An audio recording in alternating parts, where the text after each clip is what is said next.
جو سنبھلے تو میں پھر گنبد خضرا دیکھوں۔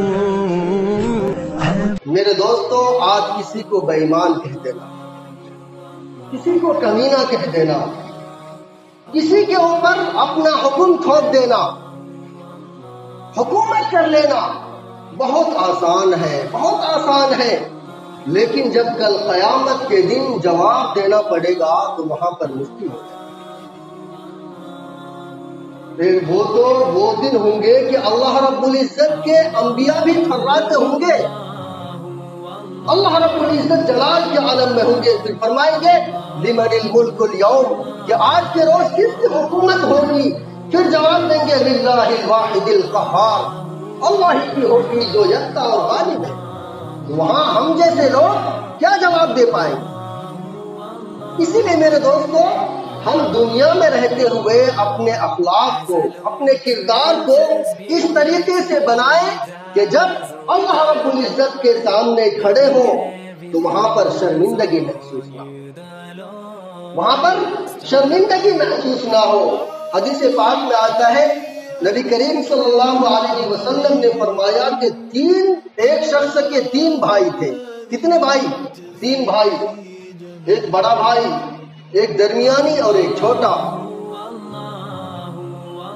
وہ شخص بالکل مرنے کے قریب آ گیا، نزع کی حالت میں پہنچ گیا، اپنے بڑے بھائی کو بلاتا ہے اور کہتا ہے کہ آپ میرے بڑے بھائی ہیں، آج میں اس دنیا کو چھوڑ کر جانے والا ہوں، ایسا کریں کہ آپ بھی میرے ساتھ چلیں، آپ بھی میرے ساتھ چلیں، میرے قبر میں میرے ساتھ رہیں، مجھ سے کبھی بھی جدا نہ ہو۔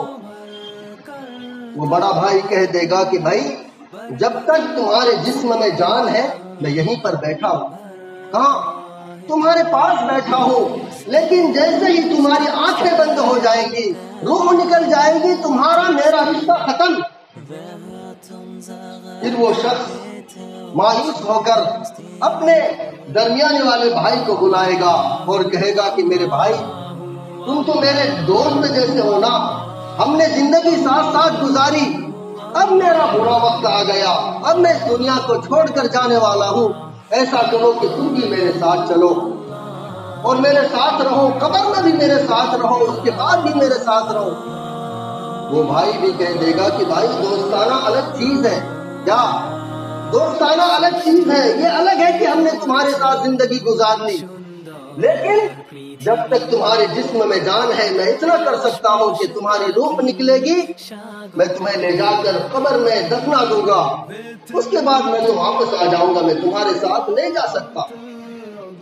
وہ شخص مایوس ہو کر اپنے چھوٹے بھائی کو بلائے گا اور کہے گا کہ میرے بھائی تم مجھ سے چھوٹا تھا، میں نے تم پر بہت ظلم بھی کیا، میں نے تم پر بہت ظلم کیا بڑے ہونے کی وجہ سے، لیکن آج میرا برا وقت آ گیا، میں اس دنیا کو چھوڑ کر جانے والا ہوں، تم ذرا میرے ساتھ چلو۔ وہ کہہ دے گا کہ ہاں میں تمہارے ساتھ اس دنیا میں بھی ہوں، جب اس دنیا کو چھوڑ کر تم جاؤ گے تو میں تمہارے ساتھ جانے کے لیے تیار ہوں، میں بھی تمہارے ساتھ جاؤں۔ پھر اللہ کے نبی علیہ الصلوۃ والتسلیم نے صحابہ کرام کو مخاطب کر کے فرمایا کہ تم جانتے ہو کہ یہ تینوں بھائی کون ہیں؟ صحابہ کرام رضوان اللہ علیہم اجمعین نے عرض کیا کہ اللہ و رسولہ عالم، کہ اللہ اور اس کے رسول ہی بہتر جانتے ہیں۔ نبی کریم صلی اللہ علیہ وسلم نے فرمایا کہ بڑے بھائی سے مراد تمہارے مال و دولت ہے۔ کیا ہے؟ مال و دولت ہے۔ جب تک انسان اس دنیا میں ہے، جب تک مرتا نہیں، مال و دولت پر اس کا قبضہ ہے، رہتا کہ نہیں رہتا؟ مرنے کے بعد خود بخود وہ مال وارثوں کے حصے میں چلا جاتا ہے، آنکھیں بند ہوتے ہی وہ مال اس شخص کا نہیں رہتا۔ بہت سارے رشتہ دار تو مرنے کا انتظار کرتے ہیں جناب، بہت سارے رشتہ دار مرنے کا انتظار کرتے ہیں کہ کسی طرح یہ مر جائیں تو ان کا مال میرے حصے میں آ جائے۔ پھر نبی کریم صلی اللہ علیہ وسلم نے فرمایا کہ دوسرے بھائی سے مراد جانتے ہو کیا ہے؟ وہ تمہارے اہل و عیال ہیں کہ مرنے کے بعد تمہیں قبر تک لے جائیں گے، تمہیں دفنا کر وہ واپس چلے آئیں گے، تمہارے ساتھ جانے کے لیے تیار نہیں ہوں گے۔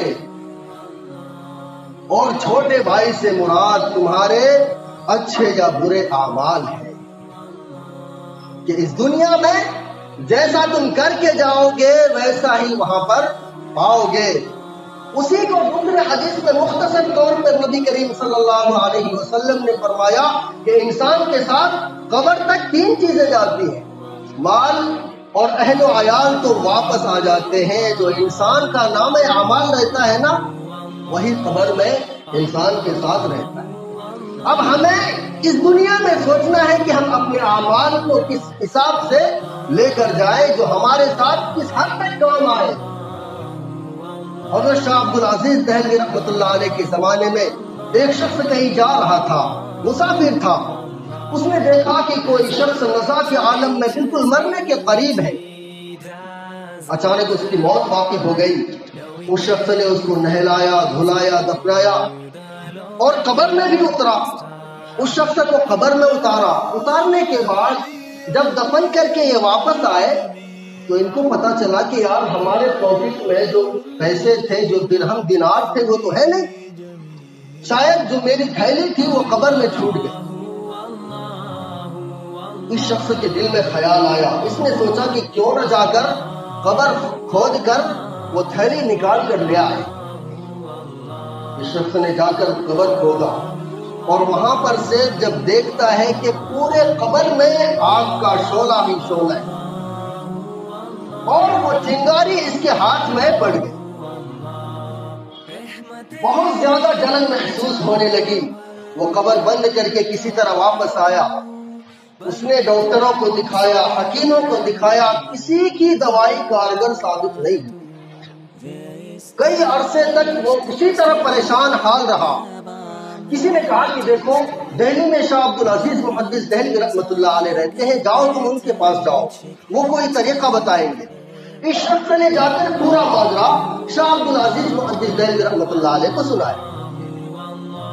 حضرت شاہ عبد العزیز دہلوی رحمۃ اللہ علیہ کہنے لگے کہ دیکھو بھائی، قبر میں جو آگ تھی نا وہ دنیا کی نہیں تھی، تو دنیا کی دوائی سے، دنیا کا انجیکشن سے کچھ نہیں ہو سکتا نا۔ تم ایک کام کرو کہ اللہ رب العزت کے سامنے خوب رو گڑ گڑاؤ، اپنے گناہوں پر استغفار کرو، توبہ کرو، اور تمہارے آنکھوں سے جو آنسو نکلے نا اس آنسو کو اس جگہ پر پوچھ لیا کرو۔